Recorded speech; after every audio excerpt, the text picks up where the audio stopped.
पति के साथ रहबू कि देवर के साथ। तो भाई लोग फाइनली टुनटुन यादव जी का आने वाला है, काहे कि ये सॉन्ग इतना ज़्यादा ट्रेंडिंग में चल रहा है, बहुत ट्रेंडिंग में चल रहा है, मगर ये टुनटुन यादव का नहीं है, दूसरा का है।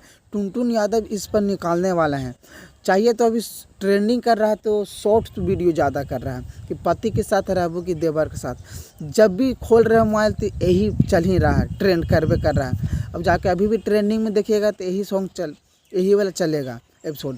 क्योंकि जो ये पति के साथ रहा वो देवर के साथ, इस पर सॉन्ग किसी को आया नहीं है अभी। तो कुछ छोटे मोटे सिंगर निकाले हैं। टुनटुन यादव के जब आएगा तो तहलका मच जाएगा, क्योंकि टुनटुन यादव हर एक सॉन्ग रंगदारी वाला निकालते हैं। इनको गाना ये चलेगा, उन पर जचेगा।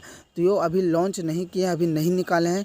जैसे ही यूट्यूब पर अपलोड हो जाएगा सॉन्ग या टीजर हो जाएगा तो आपको इन्फॉर्मेशन दे देंगे।